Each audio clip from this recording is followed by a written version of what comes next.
They told me to come. "Fly out, Grandma," they said. "It wouldn't be Thanksgiving without you." So I packed my pie dish, the soft cardigan, the chocolates they used to love. I even paid extra for a window seat because this time I wanted to see the sky. At gate 3A, I waited. Smiling kids ran into open arms. A soldier hugged his father. Balloons floated. Names were shouted, but no one said mine. I checked my phone. Nothing, except one photo. A full table. Turkey carved. Candles lit. Everyone smiling. My son, his wife, the grandkids. The caption read, "Full house, full hearts." But I wasn't in the frame. The seat meant for me, taken by someone else. So I walked, out of the airport, into the cold, alone, not forgotten, no, excluded. And that's where this story really begins. The days leading up to Thanksgiving were quiet, just the way Maggie liked them. Her small home smelled faintly of cinnamon and pine cleaner. She had a plan: roast a Cornish hen, warm up a store-bought pie, and maybe find an old black and white movie on TV. No fuss, no noise. Just her and the soft crackle of her old radio humming in the background. It had been that way for years now. She hadn't spoken to Tom, her son, in months. Not since he called last spring to ask if she could help with the down payment for their new SUV, his third ask that year. And before that, the last meaningful invitation had been years ago, though the last minute if you're up for it kind of text sometimes trickled in, never sounding like a real request. So when the phone rang and Tom's name lit up on the screen, her first instinct wasn't hope. It was confusion. She hesitated, then answered, "Hi, Ma." His voice was syrupy sweet, like he'd poured it over a stack of intentions. Maggie's heart flickered. "Tom, everything all right?" "Of course. Just thought I'd check in." He chuckled. "You doing anything for Thanksgiving?" Maggie looked at her tiny kitchen, the single plate drying on the rack, the silent dining table that hadn't hosted more than one in years. "Just me. Was thinking a small bird, maybe a pie if my hands don't ache. Simple." There was a pause. "Well," he said, drawing the word out like he was wrapping it in velvet. "The kids were asking about you. Said it wouldn't feel like the holidays without Grandma. Christine thinks so too. We thought, maybe you could fly out this year, spend it with us." Maggie sat very still. Her heart beat once, twice, sharp and bright like a bell. "You want me there?" "Of course," he said quickly. Too quickly. "We'd love to have you. It's been too long." Her eyes burned suddenly, not from sadness, from something like shock. "But what about Ruby's wedding? You said the guest list was tight." "That was different," he said, brushing past it. "This is family. Your family." That word, family, it tasted different now, like something you had to strain to keep sweet. Still, Maggie smiled. "Are you sure? I don't want to intrude." Tom let out a short laugh. "Ma, you're not intruding. We're inviting you. Come on. You know the kids miss you." She pressed the phone tighter to her ear. "You're sure?" "Positive." A long silence followed. Then Maggie said softly, "All right, I'll come." She could almost hear the relief on his end, except it wasn't relief, was it? It sounded more like success, like a box checked. "Great," he said. "Let me know your flight info." "Will do." They said goodbye. Maggie sat holding the phone long after the call ended. Her thumb hovered over the screen. She wanted to call someone, to tell someone, but there wasn't anyone to call. Her sister had passed the year before. Her old friends were scattered, busy with their own grown children. Instead, she sat there, alone in the warmth of the kitchen, surrounded by the faint buzz of a refrigerator and the ticking of a wall clock. She remembered Ruby's wedding, how she'd found out from Facebook, a caption. Couldn't have asked for a more perfect day. No call, no invitation. And when she'd asked, Tom had said, it was complicated, small venue. You understand, right? Maggie had said yes, because that's what she always did. She understood, she forgave. She waited. But this felt different. It felt sincere, didn't it? Later that evening, she sat in her worn armchair, a notepad in her lap. She scribbled a packing list: pie dish, cardigans, slippers, the little knitted penguin Ruby had loved as a toddler. It still smelled faintly of lavender. She wanted to bring it just in case Ruby remembered. Halfway through the list, she paused. She thought about the way Tom had paused when she asked the second time, "Are you sure?" There was a beat, a tiny hitch, before he answered. And again when she mentioned the wedding. Something wasn't right. She felt it, in her gut, in the space between his words. But then again, maybe she was reading too much into it. Maybe age made you see ghosts where there were none. Maybe it was finally her turn to be seen, to be wanted. She closed her notepad, took a slow breath, and looked around her little home. The clock ticked. The kitchen light buzzed. For the first time in years, she felt the flicker of something unfamiliar: hope. Maggie packed like she was preparing for a final journey, not just a holiday visit. Everything was folded with care. Her navy cardigan, the one that still held the scent of rose water, a pie dish wrapped in dish towels, just in case she ended up baking something with Ruby. She even packed the box of dark chocolate truffles Tom's wife used to like, and a small book of bedtime stories for the grandkids. Each item was chosen with a kind of reverence, a silent prayer stitched into every seam. This time, she told herself, they'd want her there. Really want her. At the airport, Maggie arrived 3 hours early.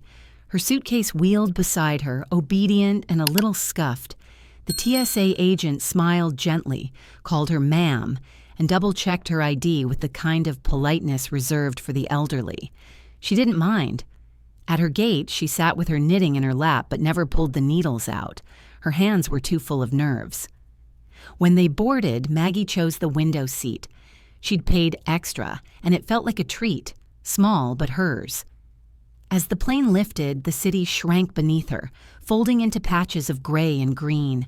She pressed her forehead to the glass. Her thoughts drifted, as they often did now, to the early years. Tom's laughter when he was 5 and still adored her. The way he used to insist she sit beside him during every Thanksgiving meal, like her presence made the food taste better. Where had that boy gone? Somewhere mid-flight, the woman beside her stirred. She was older, with a silver braid that curled over one shoulder and a soft floral scarf around her neck. "First time flying this route?" she asked, voice raspy but kind. Maggie smiled. "Not the first, but it's been a while."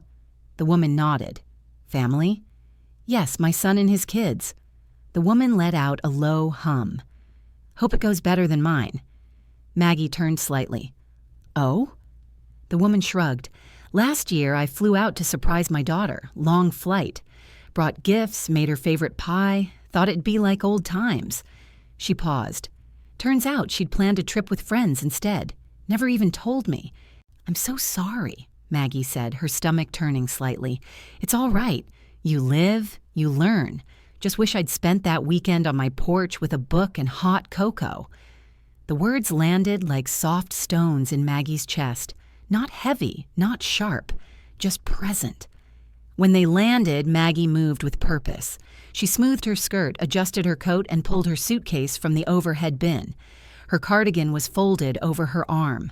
She looked the part. Grandma arriving for the holidays, arms ready for hugs, heart open. She stood at gate 3A, just like she'd texted. Her eyes scanned the crowd, families reuniting, children squealing, balloons bobbing in the air. But no familiar faces, no Tom, no grandkids running into her arms.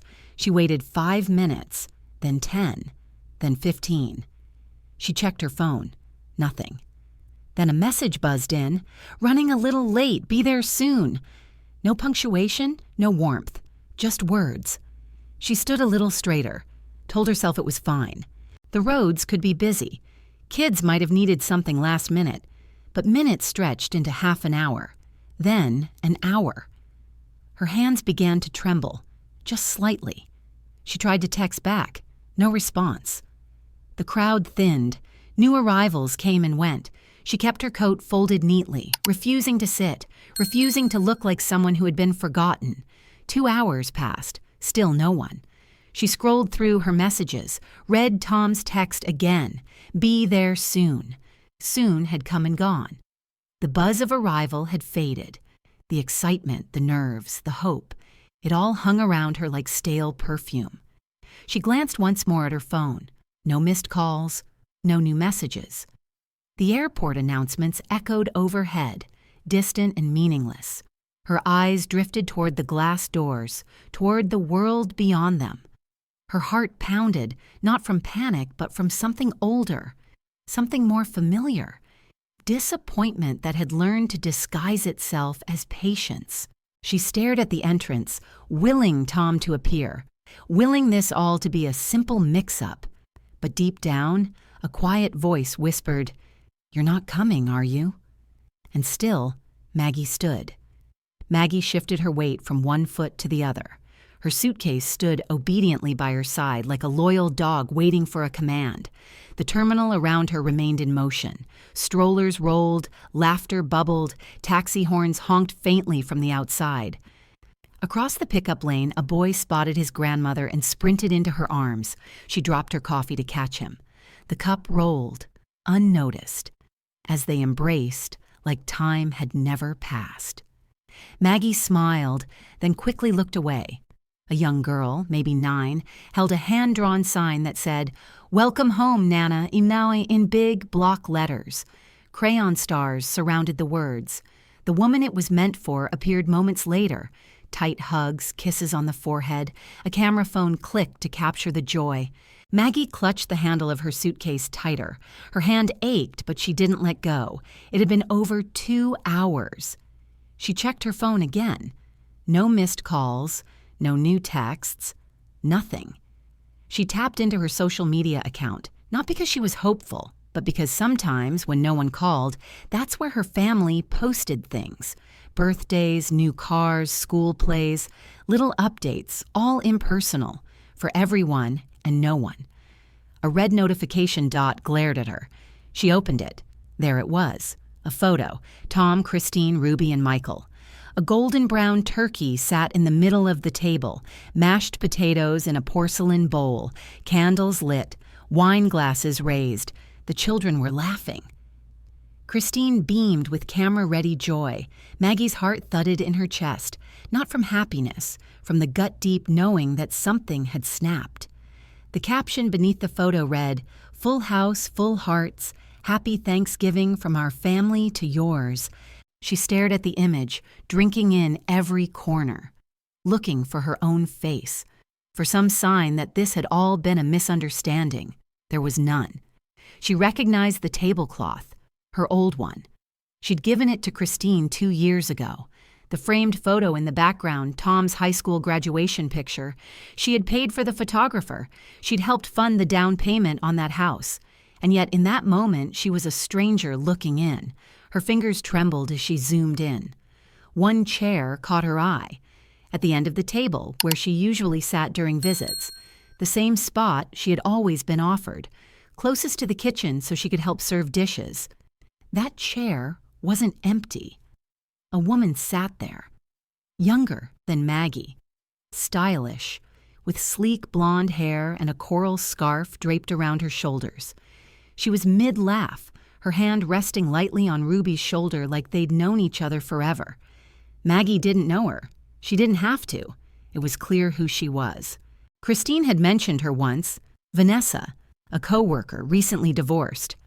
"A breath of fresh air," Christine had said during one rare call. "You'd love her." Apparently, she loved her enough to give her Maggie's chair, a chair once meant for a mother, a grandmother, a part of the family. Maggie felt her knees wobble.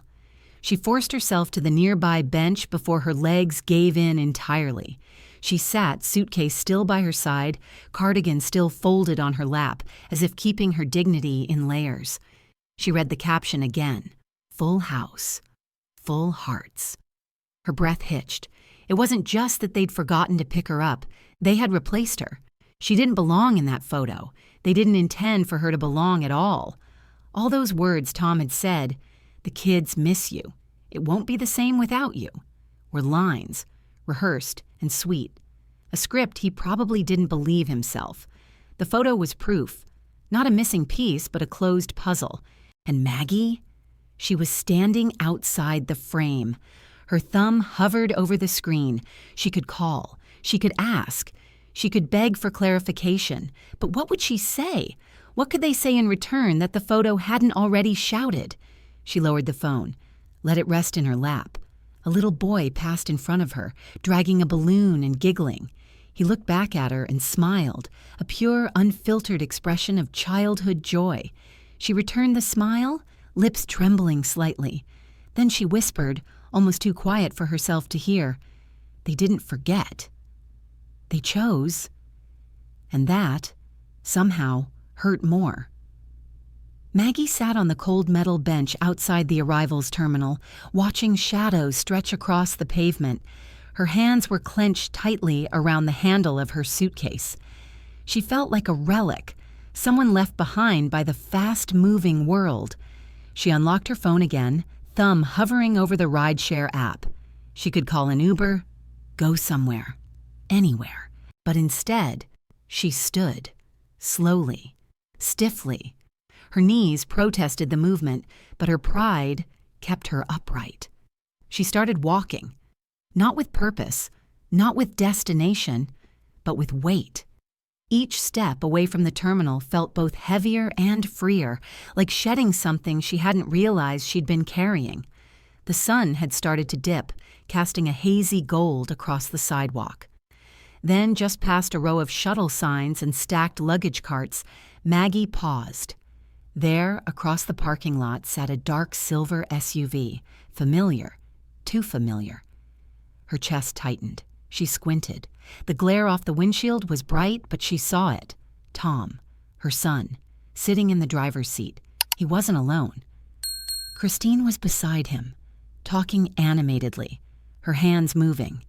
Tom's head was turned toward her. He laughed. A wide, easy laugh. The kind of laugh that didn't belong to someone who had just forgotten to pick up their mother. And then, as if drawn by some invisible thread, he looked up. Their eyes met. Only for a second. Maggie's breath caught. She raised a hand. Tom blinked. His face didn't change. Not surprise, not embarrassment, not guilt. He simply turned away. Turned. Away. Christine never even looked. The SUV's engine hummed to life. Slowly, they pulled out of the space and disappeared around the bend. Maggie stood frozen, not by the cold, by clarity. This wasn't a mistake. This wasn't poor planning or traffic or a forgotten text. This was avoidance. Deliberate. Chosen. The pie dish in her suitcase might as well have been made of bricks. And yet, Maggie didn't cry. Not yet. She simply resumed walking. Down the airport sidewalk, across the shuttle lanes, past a family loading into a minivan. About a quarter-mile out, tucked between a chain hotel and a gas station, was a squat little building with a flickering neon sign. Rose's Diner, open 24 hours. Something about it called to her. Inside, it smelled of coffee, cinnamon, and fryer oil. Vinyl booths lined the windows. A few travelers sat hunched over steaming mugs. A teenager in a red apron stood behind the counter, drying glasses. When Maggie entered, a bell above the door gave a soft jingle. The girl behind the counter looked up. "Hi there. Happy Thanksgiving." "Same to you," Maggie replied, voice low but steady. She slid into a booth by the window. The seat was warm. The table was clean. The girl brought over a menu. "Kitchen's slow today, but we've got turkey and sides, or just pie if you're in the mood." "Pie," Maggie said, "and some tea." The girl smiled. "We've got pumpkin, pecan, and apple." "Pumpkin, please." Maggie set her cardigan on the seat beside her and placed her phone face down on the table. She didn't want to see another photo. Didn't want to see Greg's name lighting up with excuses. The tea came first, hot and slightly bitter. She took a sip, then another. The warmth traveled down her chest like a balm. Then came the pie. A generous slice with a slightly lopsided dollop of whipped cream. Maggie picked up her fork and stared at the plate. It wasn't homemade, not her recipe. The crust looked a little underdone, and still, she took a bite. The sweetness hit her tongue like a sigh. For once, the pie wasn't for anyone else. Not for grandkids, not for guests, not to impress Christine or prove her worth. It was hers. She chewed slowly, letting the flavors linger. Then, fork in hand, she whispered to no one in particular, "This is the best damn pie I've ever had." The motel room smelled faintly of old pine cleaner and something floral that couldn't quite cover the scent of decades of stories sunk into the carpet. The heater hummed unevenly as Maggie wheeled in her suitcase and gently shut the door behind her. She didn't turn on the TV. The silence was more honest than any background noise. A lamp flickered twice before deciding to stay on. The light revealed a bedspread patterned with tired browns and greens, a tiny table by the window, and a cracked mirror above a dresser. Maggie stood for a moment, absorbing it all. Not judging, not lamenting, just noticing. She peeled off her coat, set it across the only chair, then sat on the edge of the bed.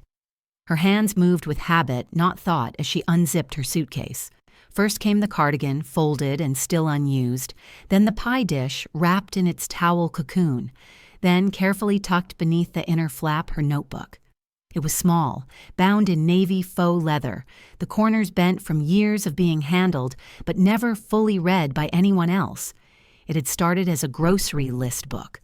Later, it became something else, where she wrote down things too soft to say aloud. She flipped to a fresh page. Her pen hovered. Then she began. "I am not spare. I am not extra. I am not a side dish at someone else's table." The words didn't shake her hand. They were steady, solid. She stared at them a long moment before underlining each one slowly. Outside, a truck rumbled by. The walls trembled slightly as if the building itself were confirming her thoughts. She leaned back against the pillow, the notebook resting open on her lap, and let her eyes drift closed for a moment. But rest didn't come. Instead, her memory opened its own door. Flash. Ruby's 5th birthday. Maggie had sent a hand-knitted sweater, bright blue with little daisies. It had taken her weeks to finish. She had mailed it early, hoping to get a thank you call, a photo, anything. Instead, she saw a post online. Ruby blowing out candles in a pink princess dress. Christine captioned it. Everything she dreamed of. No mention of the sweater. It was never worn. Flash. Elliot's graduation. She had asked if there was a ticket for her. "Oh," Christine had said, "we didn't think you'd want to fly all that way. It'll be streamed, though." She watched alone in her kitchen on a buffering laptop. When his name was called, she clapped by herself. Flash. Greg's 40th birthday. She sent a leather wallet with his initials stamped on the inside. "A classic piece," he replied with a group text. "Thanks for the gifts, everyone?" She wasn't sure he even opened it. She blinked. Back in the motel. Back with her notebook, her cardigan, her pie dish. Maggie leaned over to zip the suitcase back up, trying to clear the mess of thoughts. Her fingers brushed something wedged in the lining. She paused. There, tucked into the side pocket, was a small envelope. Old, slightly yellowed. Her breath caught. She slid it out slowly. Her name, Grandma, written in crayon, crooked and joyful, the handwriting she would know anywhere. She opened it with care, as if the contents might crumble. Inside was a folded drawing. Stick figures, one tall with gray hair, one small with curls, a heart between them. At the bottom, the words, "Grandma, you are my world. Love, Ruby. Age 6. Maggie pressed the paper to her chest. For a moment, her breath hitched, not because it brought her joy, because it reminded her of what had been real before it was taken. She remembered Ruby's small hands pressing into cookie dough, the way she would climb into Maggie's lap and whisper, "Don't ever go home." And now, Ruby barely returned a text, hadn't called in over a year. Maggie stared at the drawing again. Her throat tightened. The child who wrote this had vanished into a world that no longer needed her. The drawing slipped from her fingers and fluttered to the floor. She didn't pick it up. She stared at the ceiling where a thin crack ran from corner to corner like a scar. The stolen years weren't just holidays and missed calls. They were little betrayals, paper cuts that had bled too long, but Maggie didn't cry. Not yet. She simply lay back, her notebook open beside her, the words staring back with quiet strength. I am not spare. The following morning, Maggie returned home before sunrise. The sky was still painted in deep blue, the edges just beginning to warm with the first touch of gold. Her porch light, left on as habit, still flickered gently. The house welcomed her without fanfare, without apology. Just soft creaks and the faint smell of lavender from the sachets she kept tucked in the closet. She placed her suitcase by the door and moved with quiet intention. The kitchen clock ticked in its usual rhythm. Nothing had changed here, except her. Maggie set a kettle on the stove and went to the drawer beside the fridge, the one marked Family Docs. It had been years since she opened it fully, though she often added new papers. Tuition printouts, medical copays, transfer confirmations, a steady archive of quiet giving. She sat at the kitchen table and began sorting the folders. One labeled Tom, fat with documents. Another for Ruby, thinner now. A third for Elliot, barely used anymore. She opened Tom's. Inside, bank receipts, copies of checks she had written for emergencies, even a signed agreement scribbled on napkin paper.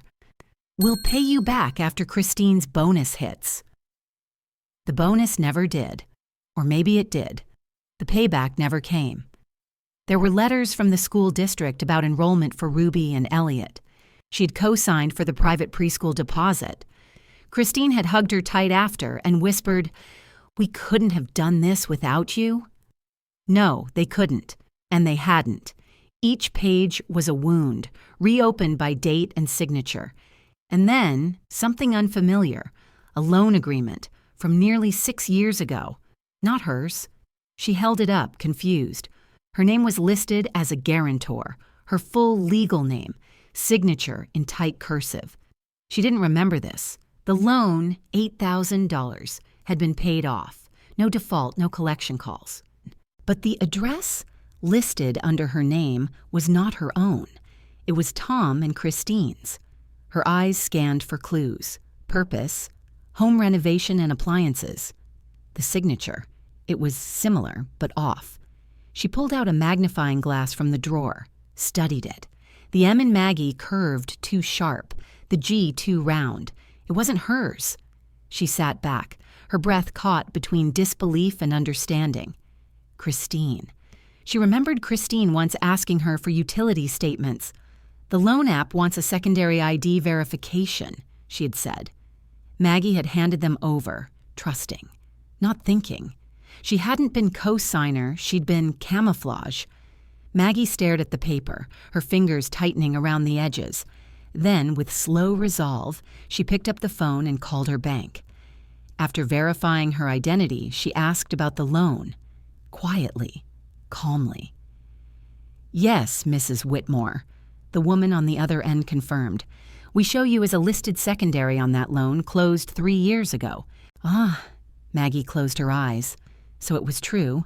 She didn't curse, didn't yell. She just let it fall away.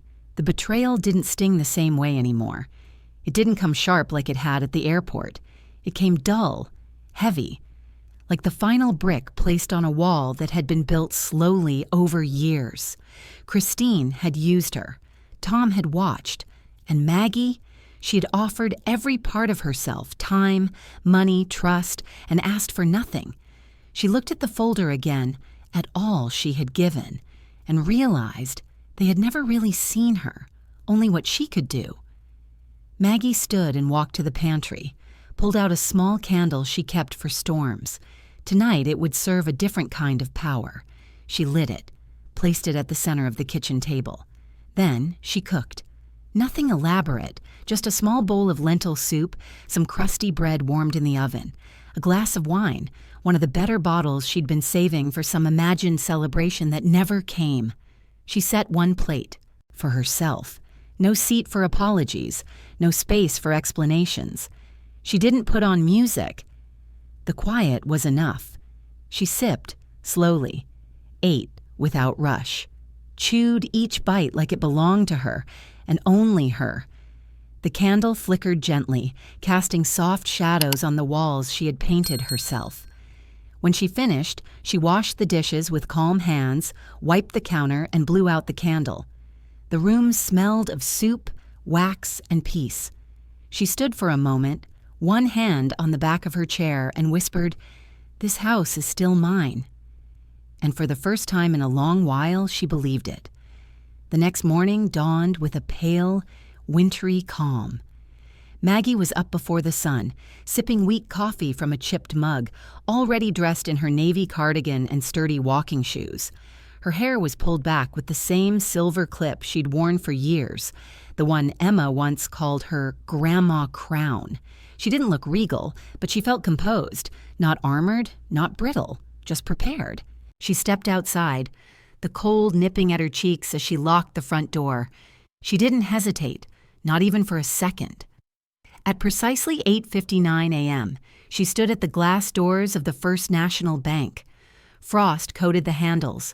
The lights inside flickered on as a teller flipped the "open" sign. Maggie stepped in. The lobby was warm and quiet, the kind of institutional calm built from decades of fluorescent lighting and beige upholstery. A young man in a maroon vest greeted her with a polite, practiced smile. "Good morning, Mrs. Whitmore. How can we help you today?" "I'd like to speak with my account manager," she replied, voice steady. "Natalie, of course," he nodded, tapping into the computer. "She's in today. One moment."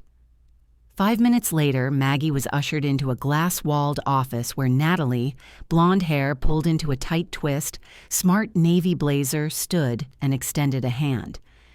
"Mrs. Whitmore, good to see you again." Maggie smiled, returned the handshake with the firmness of someone who'd held both newborns and dying hands. "Let's get right to it," she said as they sat. "I want to suspend all automatic payments, all of them, and revoke any existing powers of attorney on file." Natalie blinked, not in shock, but in silent calculation. "All of them?" she asked. "Yes," Maggie replied without flinch. Natalie clicked her mouse and brought up the account screen. Her brows rose slightly. "You've got quite a few recurring transfers. 3 to Tom and Christine, 1 to Elliot's tuition, and 2 gifts to the children's college funds." "Stop them," Maggie said. "Even the college ones?"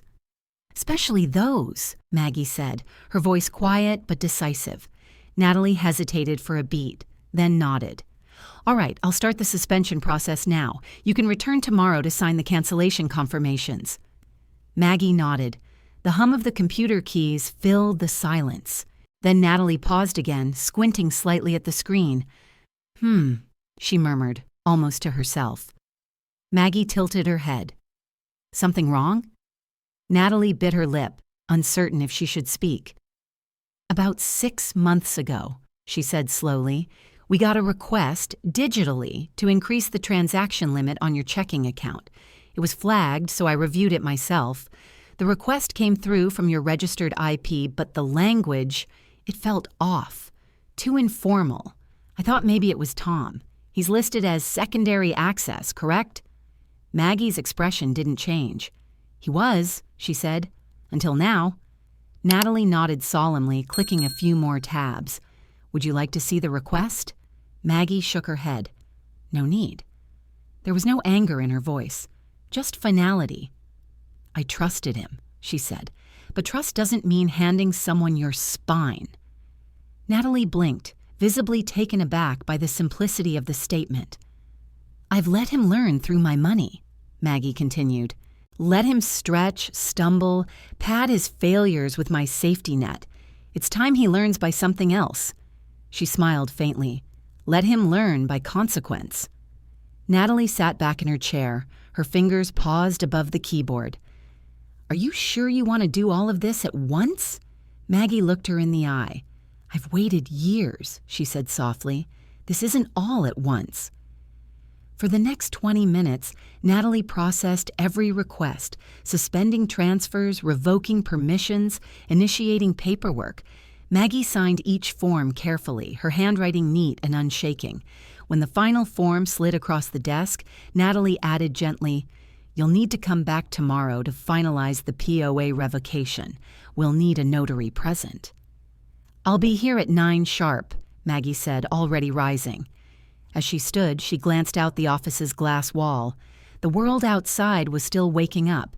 Cars idling, a dog tugging its leash, a man in a hoodie arguing into his phone. Life moved on, indifferent. But Maggie, she was no longer waiting for permission to move with it. Natalie stood, handing her a folder of printed confirmations. "I hope this gives you some peace, Mrs. Whitmore."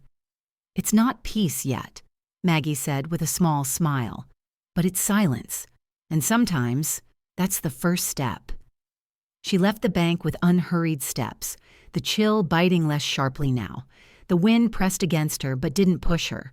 She walked home along the long way past a bakery already smelling of warm sugar, past the florist placing poinsettias in the window. She paused, bought one. At home, she placed it at the center of her table, a single red bloom, not for celebration, not for display, but because beauty didn't need an audience to be worthy, and neither did she. That afternoon, after placing the poinsettia at the center of the table, Maggie brewed a second cup of tea and sat by the phone.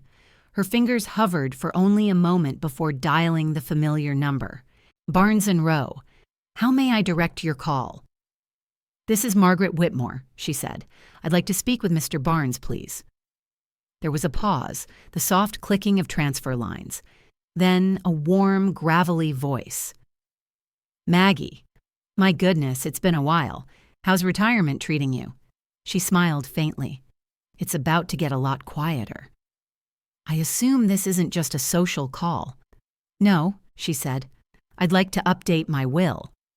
Another pause. "All right," he said, more serious now. "Any changes to beneficiaries?" "Yes," Maggie said. "Remove Tom and Christine. Everything goes into a trust. For Sophie. Only Sophie." "Got it. And access conditions?" "She can use it for education, housing, emergencies. I'll set what counts as that while I'm alive." "Very good," Barnes replied.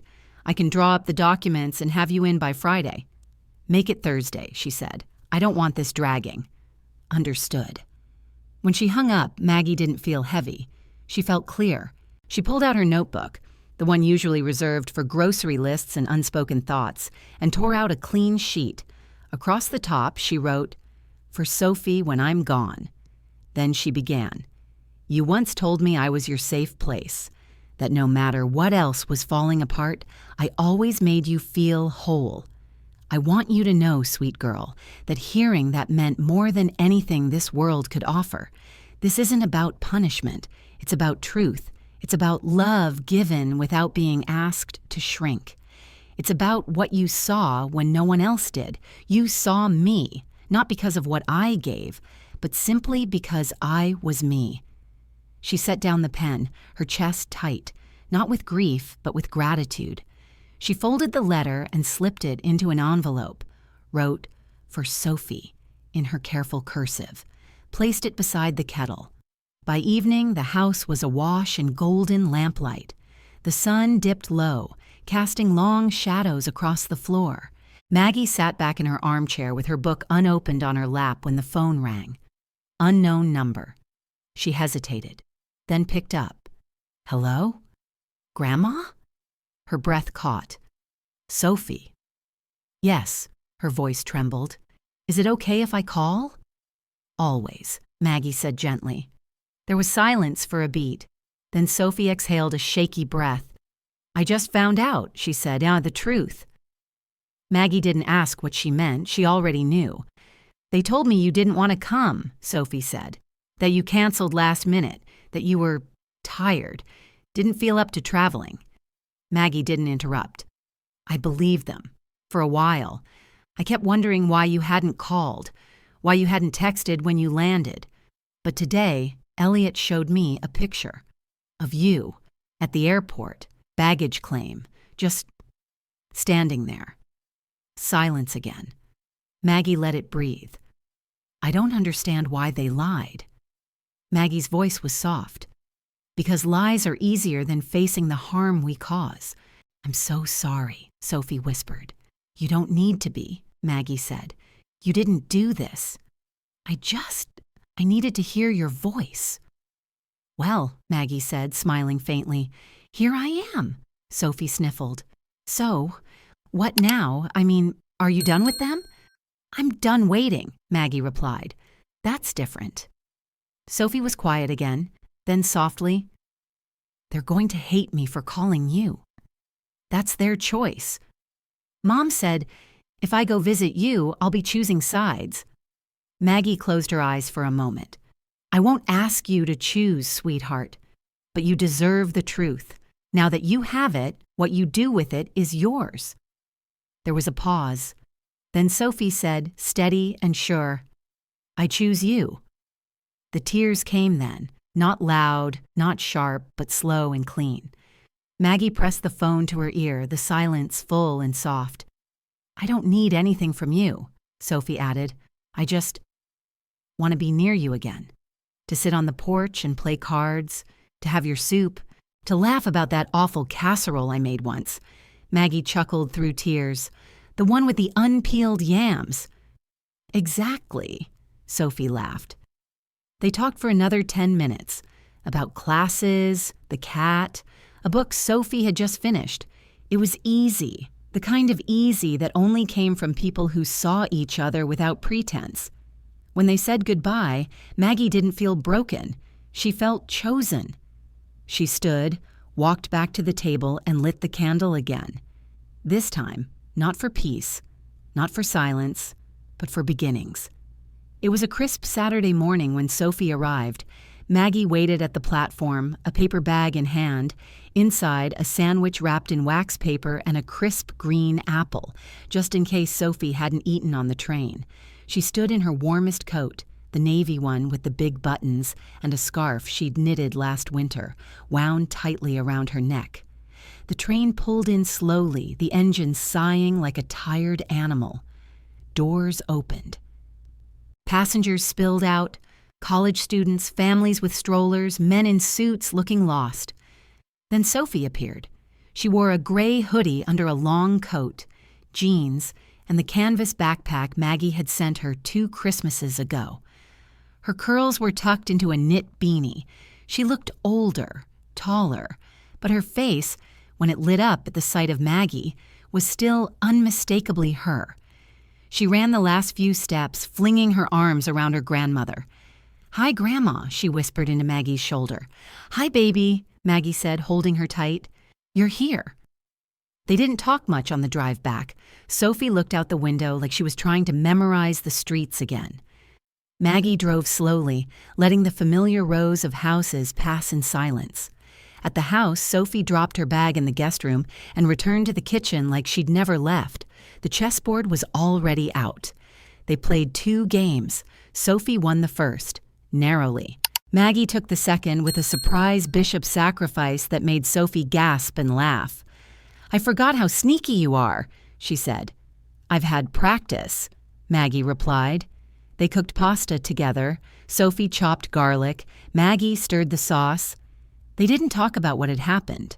Not yet. After dinner, they sat at the table, mugs of tea warming their hands. The poinsettia sat between them, red and alive. Sophie reached into her pocket and pulled out the folded letter Maggie had written. I read this again on the train, she said, smoothing the creases.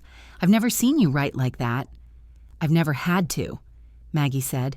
I used to think being quiet was graceful, but maybe it just made me easy to ignore. Sophie looked down at the letter. You're not easy to ignore. Maggie smiled. I know that now. They were quiet for a moment. Then Sophie said, Can I tell you something? Always. She hesitated, then spoke softly. When I was younger, Dad used to say, you were difficult, that you always made things about you, that you counted every favor like you were keeping score. Maggie didn't move. Sophie rushed on. I didn't understand what he meant. I mean, I saw all the things you did, but I thought I don't know, maybe grown-ups just didn't get along. Maggie sipped her tea, her expression unreadable. But now, Sophie said, eyes shining, after reading your letter, after seeing everything, I think if you ever kept count, it's because no one else bothered to. Maggie blinked, that slow, burning kind of blink. Sophie's voice cracked. If you started listing everything you gave us, every time you showed up, I don't think I'd have enough paper to write it all down. Still, Maggie didn't cry. Instead, she reached across the table and took Sophie's hand. You just brought me back to life, she said. Sophie squeezed her hand. You never left, Grandma. They just stopped looking. They sat there in that quiet, the kind that isn't empty, but full of unsaid things finally heard, of years not lost but reclaimed. Maggie felt it, the slow shift in her chest, the easing of something she hadn't known she was gripping so tightly. Not forgiveness, not yet, but freedom. It was late Sunday afternoon when the knock came. Maggie was folding laundry in the living room, the scent of dryer sheets still clinging to warm towels. 3 soft, calculated taps. Not the mailman, not a neighbor. She opened the door and froze. Christine. She stood on the porch with her hair too neat, her heels too high for the uneven path, and a tote bag hanging from her shoulder like an accessory meant to look casual. Her expression wore concern the way someone wears perfume. Noticeable. Artificial. Irene, Christine said, using Maggie's first name, like they were old friends. Can we talk? Maggie didn't speak. She simply stepped aside. Christine walked in slowly, eyes scanning the space like a realtor. Maggie gestured toward the couch. Christine sat carefully. Maggie took the chair opposite, calm and composed. I've been worried, Christine began. We all have. You haven't answered calls. Greg's been trying nonstop. We thought maybe something happened. Maggie folded the last towel, placed it gently on the stack beside her, and said nothing. Christine pressed on. Look, I understand things got tense. Misunderstandings, feelings hurt, but we're family, and family sticks together. She reached into her tote and pulled out a manila folder, slid it across the coffee table. What's this? Maggie asked. Christine smiled, tight, professional. Just something to think about. Maggie opened it. Inside, a typed document, labeled Care and Living Agreement. She skimmed. Sections about living arrangements, financial contributions, visitation schedules, and one line, bolded near the bottom. In return for continued financial support and estate management, the undersigned agrees to cohabitate and receive in-home care from immediate family. Maggie looked up slowly. You're offering me a contract? She asked. Christine's voice softened like a kindergarten teacher. Not a contract, per se. More like a mutual understanding. You'd come live with us. We'd take care of you. You wouldn't have to be alone. And in turn, we'd revisit some financial flexibility. Maggie sat back. You want me to fund my own captivity, she said. Christine's smile faltered. That's not fair. We're trying to build bridges. No, Maggie said, tone like steel beneath velvet. You're laying tracks to drive over me again. Christine blinked. Greg and I thought this could be a good compromise. A compromise implies both sides get something of equal value, Maggie said. But this... She held up the folder like it was dripping. This is a leash. Silence stretched. Christine shifted. We can't undo Thanksgiving, but we can move forward. Together. Think of Sophie. Sophie's why I won't sign it, Maggie replied. Christine stiffened. If this is about the will... It's not, Maggie cut in. It's about your timing. What do you mean? You didn't come when I landed at the airport, Maggie said. You didn't call when the photo posted. You didn't knock when the silence grew. You came now, after the lawyer filed the papers, after Sophie came home, after your control slipped. Christine's jaw clenched. You came to buy me back with promises, but you forgot one thing. Maggie leaned forward, voice low, even, razor sharp. I'm not for sale. Christine's face hardened. We're just trying to make things right. No, Maggie said. You're trying to make things yours again. She stood, slow and deliberate, walked to the door, held it open. Christine didn't move. Maggie looked at her for a long moment, then said, "If you were going to bring something, you should have brought your dignity. But I know. It wouldn't fit in that little purse of yours." Christine flushed. Still, Maggie didn't raise her voice, didn't flinch, just stood there, hand on the door, as the wind picked up outside. Christine rose without a word, gathered her tote, and walked out.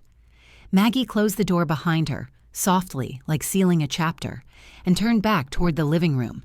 She didn't tremble, didn't sigh. She simply walked over, picked up the folder, and dropped it in the recycling bin. Then she lit a candle.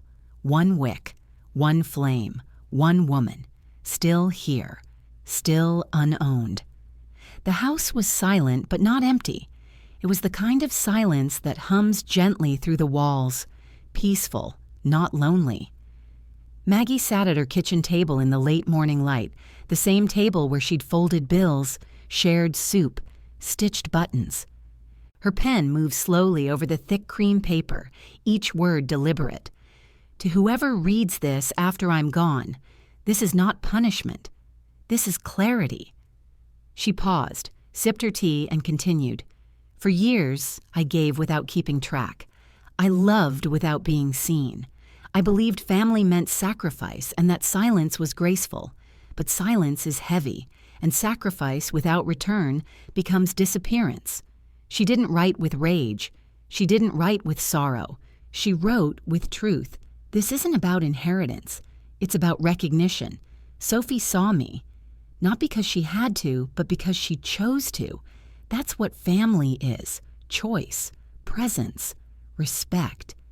She folded the letter, placed it in an envelope, and slid it into the folder containing her final will and testament. She'd reviewed it with Mr. Barnes only days earlier. All assets, her home, savings, insurance, would pass to Sophie through the trust. No contingencies, no gatekeepers, no access for anyone who had stood aside while she waited at an airport with hope in her suitcase. With the envelope sealed, Maggie stood and walked to her jewelry box. The earrings were small, silver, elegant. She'd bought them when Ruby was still a child, imagining one day gifting them to her for a birthday, a graduation, a wedding. But the moment never came. Each milestone had passed with a text, a group photo, a polite thank you that barely brushed the surface. She held them in her palm now, cool, weightless. Then she reached for a small gift box, lined it with soft tissue, and placed the earrings inside. She added a note. These were meant for someone else once. But I see now. They were always meant for you. She wrapped the box carefully and placed it near the door, ready for mailing when she next walked into town.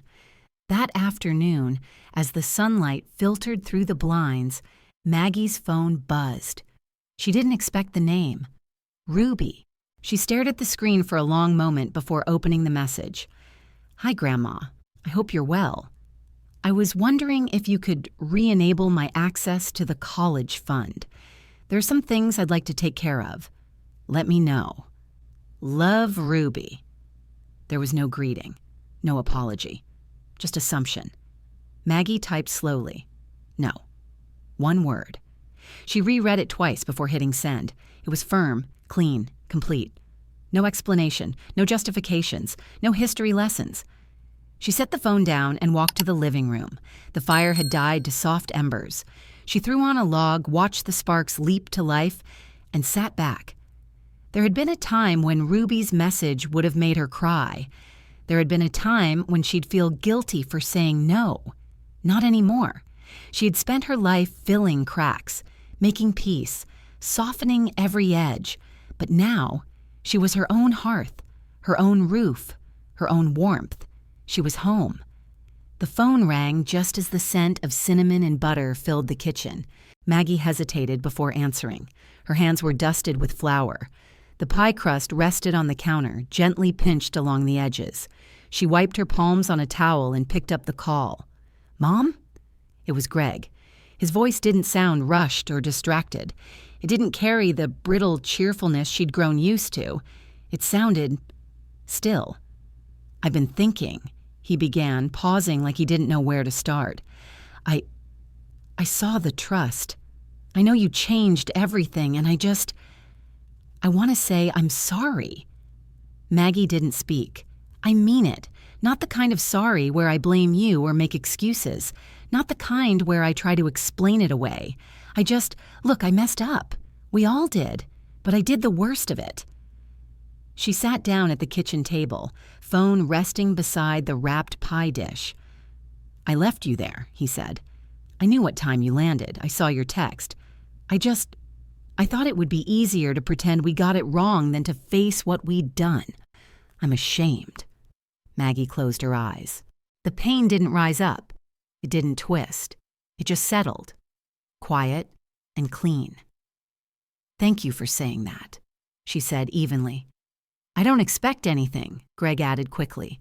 "I know I don't deserve re-entry or whatever. I just wanted you to hear it from me. No texts, no middlemen." She nodded, though he couldn't see it. "I'm not angry anymore," she said, "but that doesn't mean we're okay." "I know. I'm not punishing you," she added, "but I'm not pretending anymore either." Another pause. Then, "Fair." They ended the call without promises, without plans, just two people sitting in the spaces they had carved, one in regret, one in resolve. Maggie returned to her pie. For the first time in years, she was baking it for no one but herself. No family gathering, no obligation, no half-hearted compliments over dessert, just her. The crust went golden in the oven while she tidied the kitchen. By the time it cooled, she had lit 2 candles on the table and set 1 plate. Her playlist drifted through the room, soft jazz, the kind her husband once played during late dinners. She poured a cup of tea, plated a slice of pie, and opened her notebook. Tonight's entry was shorter than usual, but deeper. "I am not an afterthought.